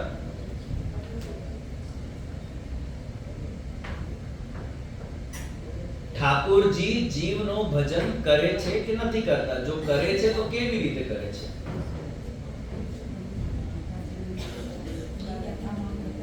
अपी शब्दથી મહાપ્રભુજીનો તાત્પર્ય છે કે ઠાકોરજી પાસે તમે કોઈ પણ પ્રકારની અપેક્ષા રાખ્યા વગર એમનું ભજન કરો. હું આટલું કરું તો પ્રભુ મારા માટે આટલું કરે, અને જો આટલું કરે તો હું આટલું કરું, એવું ઠાકોરજીનું ભજન કરતા નહીં. એ રીતે તમે ભગવાનનું ભજન કરતા નહીં. પ્રભુ આપણા માટે કંઈ કરે કે નહીં કરે, તમારું કર્તવ્ય છે કે તમે ઠાકોરજીના દાસ છો, એટલે દાસનું કર્તવ્ય છે સ્વામીનું ભજન કરવું. એવું નહીં કે મને જ્યાં સુધી પગાર મળશે હું ત્યાં સુધી જ કામ કરીશ, જો પગાર જે મહિને નહીં મળે નેક્સ્ટ ડે ગાયબ. અમારે તો એવું ઘણી વાર બને છે. પગાર લઈને તરત માણસ ગાયબ થઈ જાય. બરાબર એમના રિશ્તેદાર કોઈ માંદા પડે, કોઈના ત્યાં કંઈક પ્રસંગ એવું કંઈક બની જતું હોય, કોઈના ત્યાં કંઈક થઈ જતું હોય, કોઈના દાદાજી પહોંચી ગયા હોય, કેટલી વાર પહોંચી ગયા પ્રભુ જ જાણે. દર 6 મહિને એમના દાદાજી પહોંચી જાય છે. પગાર મળી એટલે માણસ ઘણીવાર ગાયબ. તો પછી એવા પગારદાર વ્યક્તિમાં ને એક ભક્તમાં પછી શું અંતર રહી ગયો કે જ્યાં સુધી ભગવાન મારું બધું સાંભળે, જ્યાં સુધી મારી ઈચ્છા પૂર્તિ થતી હોય, જ્યાં સુધી મારું બધું સારું ને સારું થતું હોય તો બધા જ ભજન કરવાના છે. પછી તમે એક ભક્ત નહીં ગણાવો. ભક્ત ક્યારે ગણાવો કે મારું કશું થાય કે ન થાય, મારું કર્તવ્ય છે કે હું ઠાકોરજીનો સેવક છું, ઠાકોરજીનો દાસ છું ને મારે પ્રભુને ભજવાનું છે ને તમે ભજો, એ જ ભક્ત છે. એક અમારા ઓળખીતા વૈષ્ણવ હતા, કે હજી પણ છે, ઓળખીતા જ છે હજી પણ. એમના મમ્મીને કેન્સર ડિટેક્ટ થયું અને 4th સ્ટેજનો. હવે એમને ઠાકોરજીની સેવા એકદમ ડબલ કરી નાખી, ઠાકોરજીનું નેક ડબલ કરી દીધું, એમનું ભાવ, ભક્તિ, સામગ્રી ઇત્યાદિ બધું એમને ડબલ કરી નાખ્યું કે ભાઈ પ્રભુ તમે મારા મમ્મીને બચાવી લો. એમને ખૂબ ખૂબ લાડથી ઠાકોરજીને એ પીરિયડમાં રાખ્યા કે બસ કોઈ પણ કારણથી પ્રભુ મારા મમ્મીને બચાવી લો. હવે અનફોર્ચ્યુનેટલી એમના મમ્મી હરિશરણ થયા અમુક સમયમાં. હવે એમને એવો ધક્કો લાગ્યો કે એમને આખી સેવા જ બંધ કરી દીધી. સેવા પાછી નોર્મલમાં આવે તો ઠીક, પણ એમને બંધ જ કરી દીધી ને ઠાકોરજીને શોકેસમાં પધરાવી દીધા. અમારે એકવાર ત્યાં પધરામણી થઈ, અમે જોયું કે ભાઈ ઠાકોરજી શોકેસમાં છે તો અમને તો કે કદાચ પુષ્ટાયેલા નહીં હોય. મેં પૂછ્યું કે ભાઈ આ તમારા પુષ્ટાવેલા નથી ઠાકોરજી, કે પુષ્ટાવેલા કે શું છે કરીને? તમે કે નાના જીજે મારી દર્શનની સેવા. એટલે દર્શનની સેવા એટલે શું? કે તમે દર્શન આપો છો એ સેવા કે તમે દર્શન કરો છો એ સેવા? દર્શનની સેવા એટલે શું? તો પછી એમને આખું પ્રસંગ મને કહ્યું. અમે 2 જણા હતા, અમે 2 જણા તો એટલા ખીજાયા અમના ઉપર કે ભાઈ આવું કોઈ કરાય કે ભાઈ ઠાકોરજી મારું જ્યાં સુધી સાંભળે હું ત્યાં સુધી સેવા કરતે રહું, ને જ્યારે પ્રભુ મારું નહીં સાંભળે હું સેવા મૂકી દઉં. મને કે આને સેવા નહીં કહેવાય. ને છોકરાઓ જો તમારી સાથે આવું કરે તો તમે મા બાપ તરીકે બધું જ સાંભળો છો છોકરાઓનું? ઘણીવાર આપણે નથી સાંભળતા. આપણને ખબર છે કે જેમાં એનો હિત નથી એવી વાતો આપણે સાંભળતા નથી, આપણે ના પાડીએ. મિત્રો તમે જ્યારે છોકરાઓનું નથી સાંભળતા, છોકરાઓ તમારું ત્યાગ કરે છે, અને જો કરે તો તમારા ઉપર શું વીતશે? અમે બહુ ખીજાય વૈષ્ણવ પર, એમના પછી એમને પધરાવવાનું જ બંધ કરી દીધું. હવે એ પધરાવતા જ નથી. અમે ગામ જઈએ તો પણ હવે એ પધરાવતા નથી. श्री गुसाई जी विज्ञप्ति में बहुत सुंदर आज्ञा करते हैं कि मारणे वरणे कापी दासी नाम न प्रभुर गति इति. प्रभु चाहे મને મારે કે પ્રભુ ચાહે મને તારે, દાસોની ગતિ તો ભગવત ચરણારવિંદમાં જ થાય છે. તમે જો ભગવાનના દાસ છો, તમે જો બ્રહ્મ સંબંધી છો, તો હવે પ્રભુ તમને જો મારતા પણ પ્રભુ કેવી રીતે મારે આપણને? પ્રત્યક્ષ પધારીને તો 2 લાફા નહીં જ મારે. પ્રભુ કેવી રીતે મારે છે આપણને? સંજોગો દ્વારા. તમારા સંજોગો દ્વારા. લૌકિકમાં જે આપણા સંજોગો ઉત્પન્ન થાય છે એ કદાચ અમુક કોઈ દોષોની નિવૃત્તિ માટે આવા સંજોગો આપણા જીવનમાં ઉત્પન્ન થાય છે. તો એવા વિપરીત સંજોગોમાં પણ આ જ ભાવ રાખવો કે અત્યારે પ્રભુ આપણને 2 લાફા મારી રહ્યા છે. ઉર્દુમાં બહુ સુંદર એક શાયરી છે, कब्र से उठ जाऊं फिर से जी जाऊं अगर ये सुन लूं. कब्र से उठ जाऊं फिर से जी जाऊं अगर ये सुन लूं, कत्ल को आए हैं मसीहा तलवार लेके. અગર જો મારા સ્વામી તલવાર લઈને મને મારવા પણ આવ્યા હોય ને અને જો હું મરી ગયો હું તો હું પાછો જિંદા થઈ જાઉં એમના હાથેથી મરવા માટે. ભાઈ એસી બંધ કર તો કરાવી દેજો. ધીમે ધીમે બધાના શોલ નીકળી ગયા છે બહાર. ના ના મને વાંધો નથી, આપણે એમની સ્વરૂપ છીએ.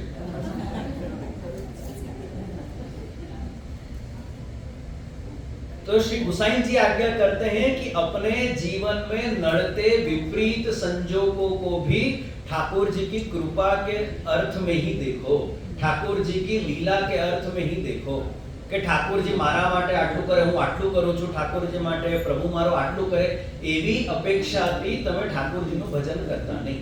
પ્રભુ તમારું ભજન કરે કે નહીં કરે, પ્રભુ તમારું સાંભળે કે નહીં સાંભળે, પ્રભુ તમારા માટે કે અનુકૂળ કરે કે નહીં કરે, આપણો કર્તવ્ય છે કે આપણે ઠાકોરજીની સેવા કરીએ ને ઠાકોરજીની જ સેવા કરીએ. એ ભાવથી તમે ઠાકોરજીની સેવા કરતા રહો.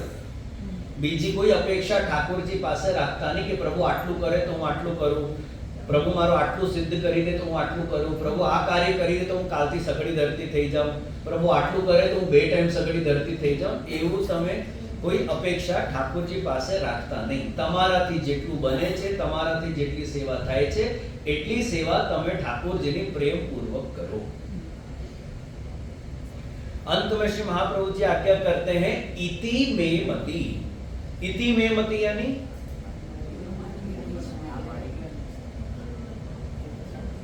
श्री महाप्रभु जी यहाँ पे खुद का अनुभव बता रहे हैं. अब यहाँ अपन हॉल में जितने भी जन इकट्ठे हुए, मैं बहुत कम ऐसे वैष्णव हैं जिनको मैं पर्सनली जानता हूँ. अमुक लोगों को मैं जानता हूँ पर्सनली, अमुक लोगों को मैं नहीं जानता. अब जिनको मैं नहीं जानता, जिन वैष्णवों का मुझे अनुभव नहीं है, उन वैष्णव के विषय में मैं किसी भी प्रकार की गारंटी भी नहीं ले सकता. पर यहाँ पे जब महाप्रभु जी इति में मति शब्द का प्रयोग कर रहे हैं तो महाप्रभु जी यहाँ पे गारंटी ले रहे हैं. मैं मेरे अनुभव की बात आपको बता रहा हूं. सिर्फ चतुश्लोकी में नहीं, किसी भी ग्रंथ में महाप्रभु जी जब जब इति में मति शब्द का प्रयोग करें, चाहे यमुनाष्टक हो चाहे कृष्णाश्रय हो,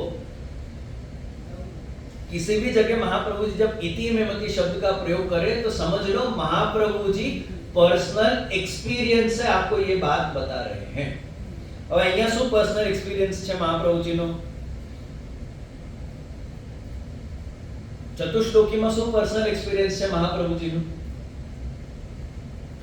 कि अन्य संप्रदायों में धर्म, अर्थ, काम और मोक्ष ये भक्ति से अलग होंगे, लेकिन पुष्टि मार्ग के अंतर्गत तो धर्म, अर्थ, काम और मोक्ष ये भक्ति के ही अंतर्गत हैं.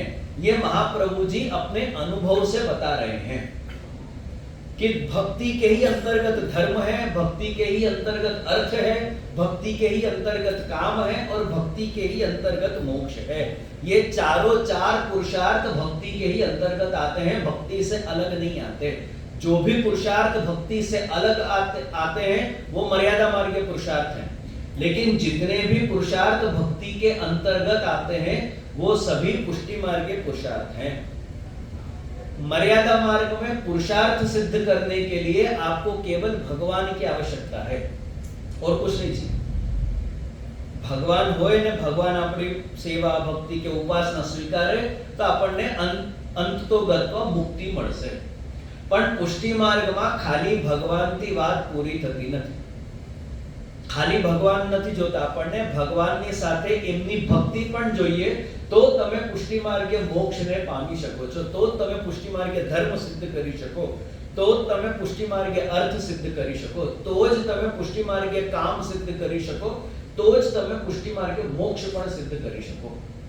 ભગવાન અને ભગવાનની ભક્તિ આ બંને વિષય આવશ્યક છે. ભગવાન પણ જોઈએ સેવા કરવા માટે, ધર્મનો નિર્વાહ, અર્થ, કામ અને મોક્ષ માટે, અને સાથે ને સાથે એમની ભક્તિનો ભાવ પણ આપણી અંદર હોવું જોઈએ. જો ભગવાન હોય ને ભક્તિ ન હોય તોય તમારા પુષ્ટિ માર્ગે પુરુષાર્થો સિદ્ધ નહીં થાય. અને કેવલ ભક્તિ છે પણ કોની ભક્તિ કરવી? ભગવાન જ ન હોય તો તમે કોની ભક્તિ કરશો? તો પણ તમારા પુષ્ટિ માર્ગે પુરુષાર્થ સિદ્ધ નહીં થાય. તો મોક્ષ પુરુષાર્થ માટે શ્રી મહાપ્રભુજી અહીંયા ભગવદ ભજનનો ઉપદેશ આપી રહ્યા છે. અને આ જે ભગવદ ભજનનો ઉપદેશ છે સ્મરણમ ભજનમ ચાપી. આ જે સ્મરણ ને ભજનનો ઉપદેશ છે, ભલે મહાપ્રભુજીએ મોક્ષ પુરુષાર્થમાં એનું નિરૂપણ કર્યું, પણ એવું માનતા નહીં કે સ્મરણ ને ભજન આ મોક્ષ સુધી સીમિત છે. પુષ્ટિ માર્ગે ધર્મનું નિર્વાહ કરવા માટે પણ સ્મરણ ભજન આવશ્યક છે. પુષ્ટિ માર્ગે અર્થ, ભગવાનને અર્થ રૂપે માનવા માટે પણ સ્મરણ ને ભજન આવશ્યક છે. પુષ્ટિ માર્ગે કામ માટે પણ સ્મરણ ને ભજન આવશ્યક છે, અને પુષ્ટિ માર્ગે મોક્ષ માટે પણ સ્મરણ ને ભજન આવશ્યક છે. સ્મરણમ ભજનમ ચાપી, આ જે શબ્દ છે આ ચારે ચાર શ્લોકમાં લાગુ પડે છે. અને આ વાત શ્રી મહાપ્રભુજી પોતાના અનુભવથી આપણને કહી રહ્યા છે, એટલે મહાપ્રભુજી લખ્યું ઇતિ મે મતિ. આનો સારાંશ તમે જો, ચતુશ્લોકીનો સારાંશ જ આ છે, સ્મરણમ ભજનમ ચાપી. ધર્મમાં પણ લાગુ પડે છે, અર્થમાં પણ લાગુ પડે છે, કામમાં લાગુ પડે છે, અને મોક્ષમાં લાગુ પડે છે. ભગવાન કે ભગવાનની ભક્તિથી અલગ પુષ્ટિ માર્ગે ધર્મ નથી, પુષ્ટિ માર્ગે અર્થ નથી, પુષ્ટિ માર્ગે કામ નથી, અને પુષ્ટિ માર્ગે મોક્ષ નથી. तो आ रीते पुरुषार्थों को मानकर उनकी सेवा करने से, आ रीते जारे तमे पुरुषार्थों ने पुष्टि मार्गे पुरुषार्थों ने स्वीकारीने के धारण करीने जारे तमे भगवत सेवा करो छो, भगवत सेवा परायण थाओ छो, तो प्रभु तमारा वशમાં अवश्य થશે. મર્યાદા માર્ગે પુરુષાર્થને જાણીને કે પુરુષાર્થના મર્યાદા માર્ગે અર્થને ગ્રહણ કરીને જો ભગવત ભજન કરશો તો તમે ભગવાનના વશમાં રહેશો. પણ પુષ્ટિ માર્ગે રીતે જ્યારે તમે પુરુષાર્થોનું નિર્વહન કરો કે પુષ્ટિ માર્ગે અર્થોનું ગ્રહણ કરીને જ્યારે ભગવત ભજન કરો છો ત્યારે પ્રભુ તમારા વશમાં થાય છે. બંનેમાં જમીન આસમાનનો ફરક છે. તમે ભગવાનના વશમાં રહો અને ભગવાન તમારા વશમાં રહે. તમે ભગવાનના વશમાં કેવી રીતે છો? તમે ભગવાનના વશમાં કેવી રીતે રહો છો? અને અહીંયા ભગવાન તમારા વશમાં કેવી રીતે રહે?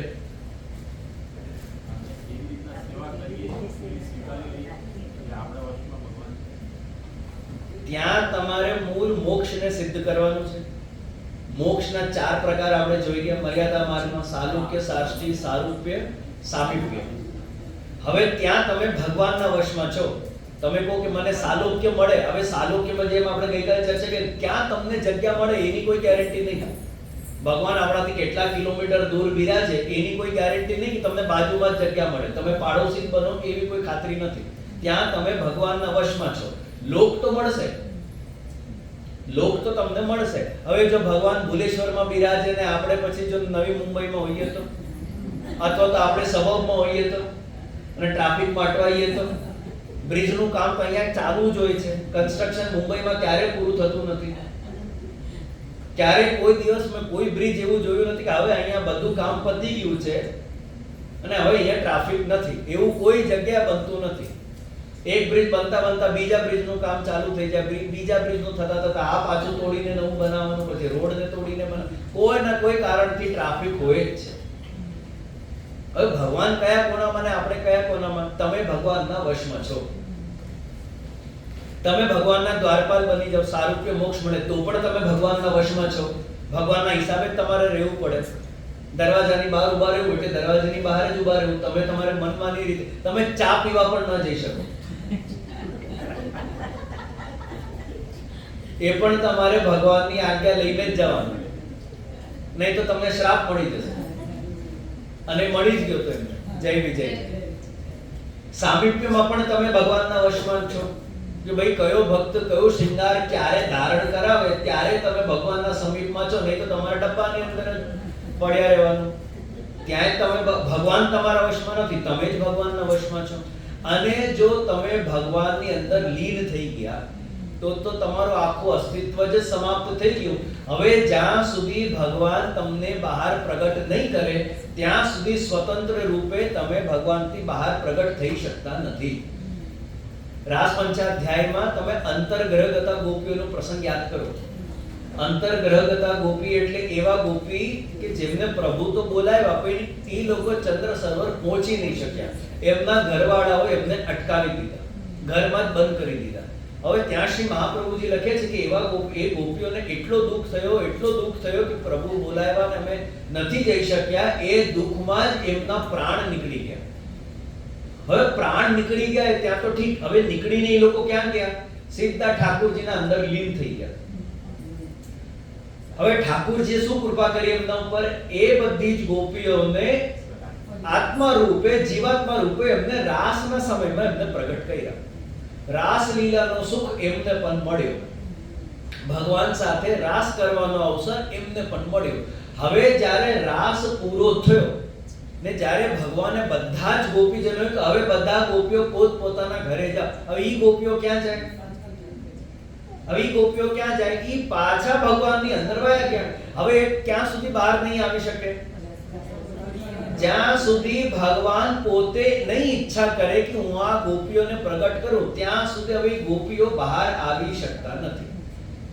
તો સાયુજ્ય મોક્ષમાં પણ તમે ભગવાનના વશમાં છો, પણ પુષ્ટિ માર્ગે રીતે જ્યારે તમે ધર્મ, અર્થ, કામ અને મોક્ષને સિદ્ધ કરો છો, અથવા તો એ રીતે તમે જ્યારે પ્રયત્ન કરો છો, ત્યારે ભગવાન તમારા વશમાં થઈ જાય છે.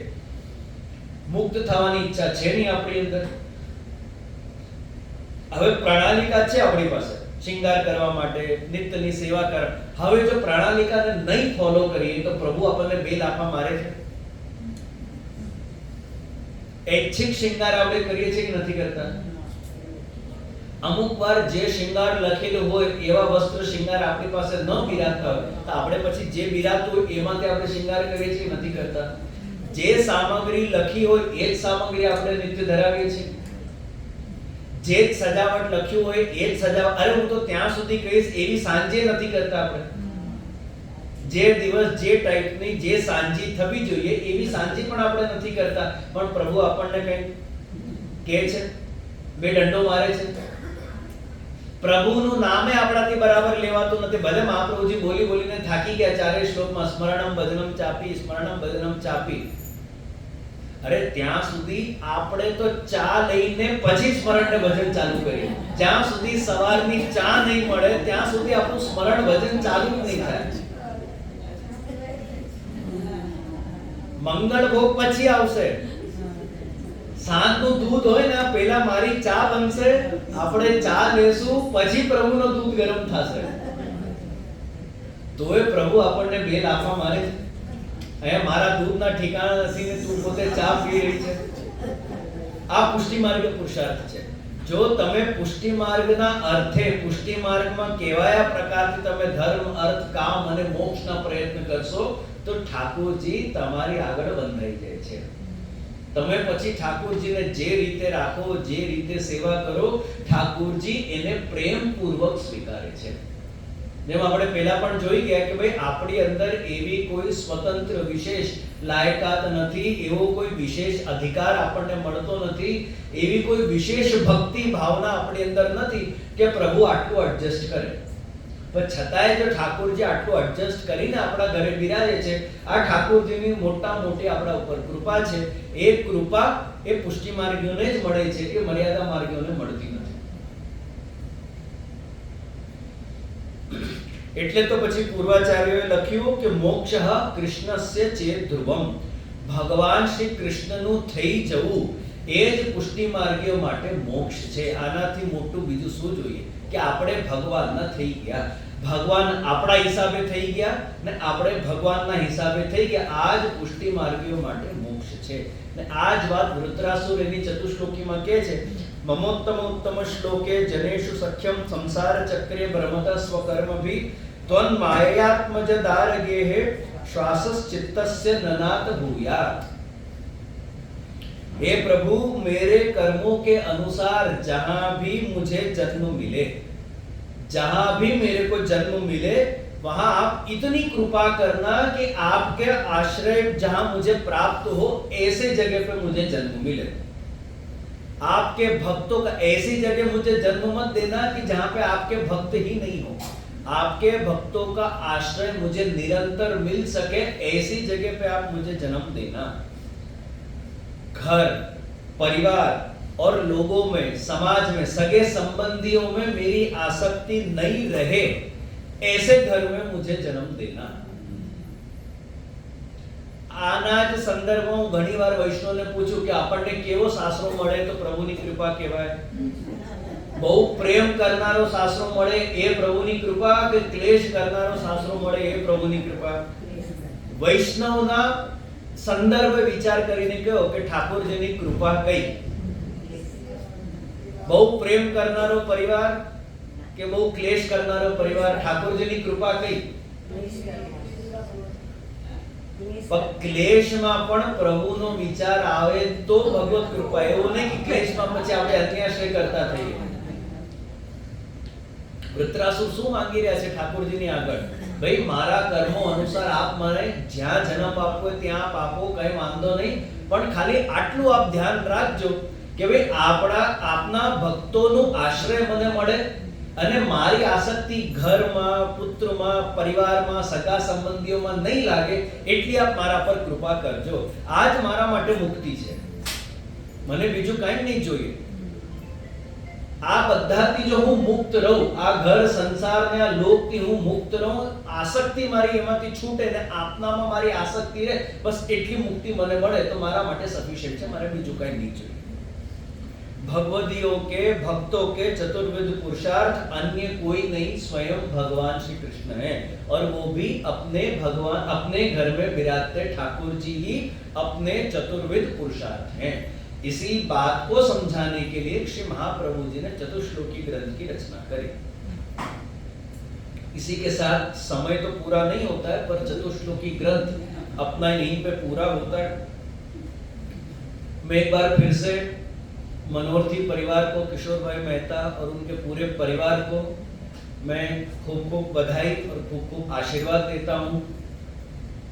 साथ ही साथ कल सुंदर नृत्य प्रस्तुत करने के लिए, सांस्कृतिक कार्यक्रम प्रस्तुत करने के लिए मैं श्रुतिबेन को खूब खूब बधाई और खूब खूब आशीर्वाद देता हूँ. इतनी तेज बरसात होने के बावजूद आप सब वैष्णव आए तो आप लोगों को भी मैं उपस्थित सभी वैष्णवों को मैं खूब खूब बधाई और खूब खूब आशीर्वाद देता हूँ. इस सत्संग सत्र के आयोजन के लिए जिन जिन वैष्णवों ने आप सबका साथ दिया है, उन सभी लोगों का, आपके परिवार वाले लोगों का, इन सबका मैं खूब खूब आभारी हूँ, खूब खूब आशीर्वाद देता हूँ. क्योंकि आप सबके कठोर प्रयास के बिना ये 2 दिवसीय सत्संग सत्र का आयोजन संभव नहीं होता. चाहे वो पहला सत्र हो चतुश्लोकी का या चाहे दूसरा सत्र हो, इन दोनों प्रकार के सत्रों में आप सब वैष्णव का सहकार जो नहीं प्राप्त होता तो ये सत्र का आयोजन संभव नहीं था. इसलिए मैं आप सभी वैष्णव को खूब खूब बधाई देता हूँ. और इस वजह से भी मैं बधाई देता हूँ कि आप लोगों के निमित्त मुझे एक बार फिर से चतुश्लोकी ग्रंथ के दर्शन करने का मौका मिला.